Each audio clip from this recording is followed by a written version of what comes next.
आज तक रेडियो सुनता है सारा जहां।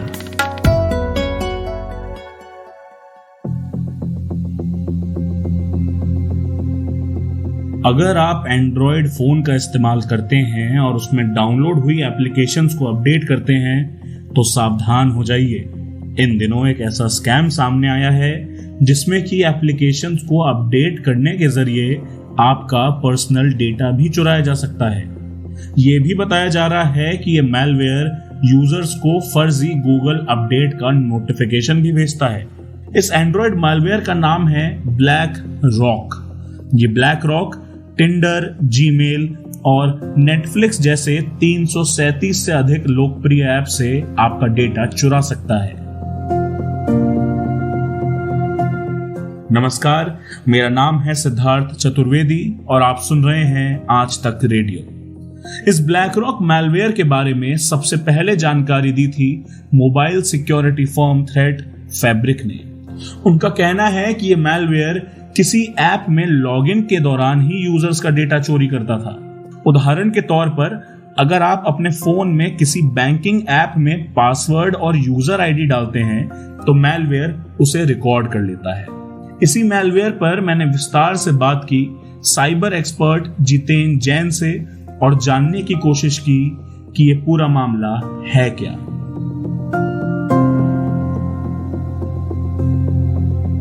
तो जितेन जी, मैं सबसे पहले आपसे यही पूछना चाहूंगा कि ये पूरी समस्या क्या है। मतलब ये जो ब्लैक रॉक मैलवेयर है ये करता क्या है, ये है क्या?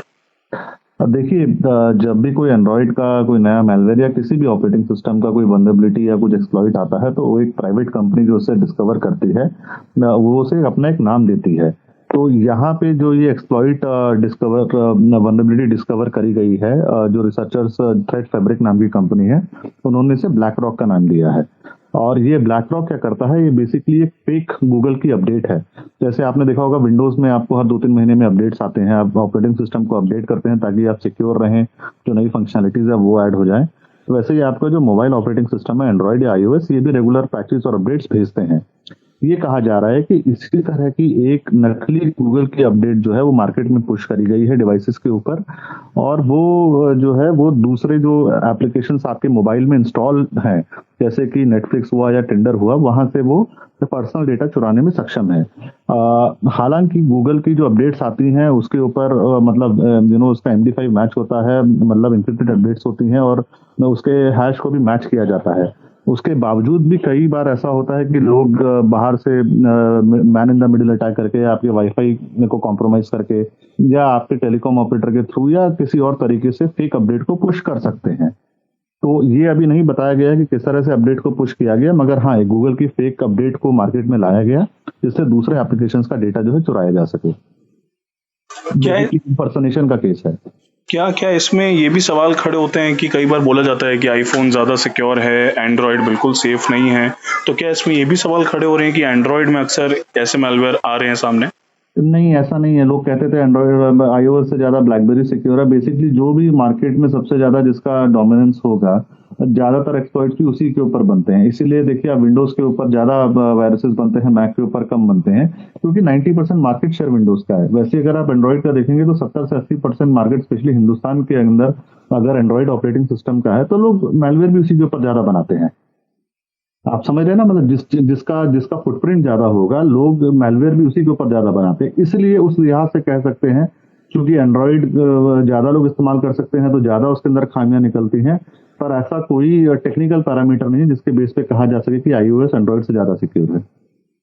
तो मतलब एंड्रॉयड ज्यादा संख्या में इस्तेमाल होता है तो ये उसकी ताकत है, पर साथ ही साथ उसकी कमजोरी भी है। बिल्कुल आपने सही कहा। तो जितेन जी, कुछ समय पहले जोकर एंड्रॉयड मालवेयर की बात आई थी और अब ये ब्लैक रॉक मालवेयर आ चुका है। जब ये ब्लैक रॉक आया तो काफी बड़े बड़े ऐप्स का नाम है इसमें, जैसे जीमेल है, अमेजोन है, नेटफ्लिक्स है, कि यहाँ से डिटेल्स चुरा रहा है ये मालवेयर। तो क्या ये डराने वाली बात है कि इतने बड़े बड़े ऐप्स भी अब सेफ एंड सिक्योर नहीं रह गए हैं? नहीं, देखिए, बड़े ऐप्स की बात नहीं है। ये तो है कि एग्जिस्टिंग पॉपुलर ऐप के अंदर कोई वल्नरेबिलिटी नहीं, मगर अगर एग्जिस्टिंग ऐप के साथ अगर आप कोई मैलिशियस कोड अटैच कर दें तो फिर और इम्पर्सनेट करें या कैमोफ्लेज करें, जैसे आप गूगल का नाम बना के आप फेक अपडेट पुश करें, तो लोगों को बेवकूफ बनाना काफी इजी हो जाता है। और दूसरा जैसे जोकर का है, तो ये ऐप गूगल के प्ले स्टोर पे अवेलेबल थी, उन्होंने गूगल के सारे सिक्योरिटी जो ऑडिट होता है ऐप को अपलोड करने से पहले उसको बाईपास किया।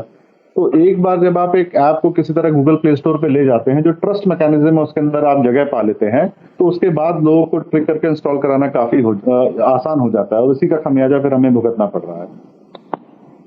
एज अ साइबर एक्सपर्ट अगर मैं आपसे पूछूं कि अगर मेरे फोन में ये मैलवेयर आ गया है तो अब मैं क्या कर सकता हूँ?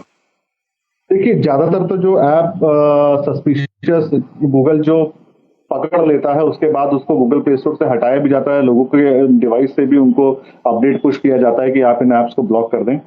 मगर जो चैलेंज है कि देखिए, हजारों करोड़ों लाखों ऐप जो है ये गूगल प्ले स्टोर पे एप्पल प्ले स्टोर पे है, तो बहुत ज्यादा जरूरी है कि जब एक ऐप को गूगल प्ले स्टोर पे अपलोड किया जाए तो उसका ऑटोमेटेड वेरिफिकेशन सब मैनुअल वेरिफिकेशन भी हो, चाहे टाइम लगे, क्योंकि जो करोड़ों ग्राहक हैं अक्रॉस द वर्ल्ड उनकी सुरक्षा बार बार देखने में आ रहा है कि मैलवेयर को, फर्जी ऐप्स को कैमोफ्लेज करके गूगल प्ले स्टोर पे किसी बहाने से चढ़ा दिया जाता है। तो मेरे ख्याल से यहाँ जिम्मेदारी गूगल की ज्यादा बनती है कि वो ज्यादा मैनुअल इंटरवेंशन और स्ट्रिंजेंट चेक्स जो है इसके ऊपर डिप्लॉय करे। पर एज अ कस्टमर मैं बचने के लिए क्या कर सकता हूँ? जैसे अभी मेरे फोन में आप मान लेते हैं नहीं आया है, तो मैं कैसे बचूं इससे? इलाज एक ही है, आप अपने सभी अकाउंट्स का एक तो 2 फैक्टर ऑथेंटिकेशन इनेबल करके रखें ताकि आपका पासवर्ड जरूरी भी हो तो कोई लॉगिन ना कर सके। दूसरा जो है, आप अपने फोन में किसी भी तरह की सेंसिटिव जानकारी ना रखें। इसके अलावा कोई, मेरे हिसाब से कोई कोई कारगर उपाय नहीं है। पर सेंसिटिव जानकारी एज एन जितेंद्र जी, मतलब हम पेमेंट्स करते हैं अपने फोन से, सब कुछ चलता है, और तो क्या रखें क्या ना रखें? नहीं, जैसे बैंकिंग एप्लीकेशन आप इंस्टॉल कर रहे हैं तो आप जब आप ट्रांजैक्शन कर रहे हैं तो आप बेहतर है कि आप कंप्यूटर पे कर लें, मोबाइल ऐप पे ना करें। और अगर आप मोबाइल ऐप या कंप्यूटर पे भी कर रहे हैं तो वर्चुअल कीबोर्ड का इस्तेमाल करें। तो ये बहुत सारी चीजें हैं जो आप छोटा सा प्रिकॉशन ले सकते हैं, क्योंकि आपने देखा नकली कई बार कीबोर्ड के रूप में भी मैलवेयर हमें एंड्रॉइड में पाया गया। तो ये सारी जो है ना एप्लीकेशन के फॉर्म में ऑपरेटिंग सिस्टम पे काम करता है। तो मैं हमेशा कहता हूं जब आप ट्रांजैक्शन कर रहे हैं तो आप प्रेफरेबली अपने कंप्यूटर का इस्तेमाल करें, मोबाइल का इस्तेमाल ना करें। अच्छा, तो उससे बचा जा सकता है? फिर बचा नहीं जा सकता, पर एक लेयर ऑफ एडिशनल सेफ्टी आप इसे कह सकते हैं। थ्रेट फैब्रिक के अनुसार 2014 से अभी तक ऐसे मैलवेयर्स की संख्या लगातार बढ़ती जा रही है, और ऐसा बताया जा रहा है कि शायद 2020 में ऐसे और भी मामले सामने आ सकते हैं। डराने वाली बात यह है कि पहले ऐसे मैलवेयर अक्सर बैंकिंग एप्स में पाए जाते थे, पर कोरोना वायरस के कारण फोन का इस्तेमाल बढ़ा है और इन मैलवेयर्स ने अब एंटरटेनमेंट और डेटिंग एप्स को भी अपना शिकार बना लिया है, जैसे नेटफ्लिक्स और टिंडर। और इन सब से बचने के लिए विशेषज्ञों की यही राय है कि ऑनलाइन पेमेंट्स को अब और ज्यादा सुरक्षित बनाया जाए। सिद्धार्थ चतुर्वेदी, आज तक रेडियो।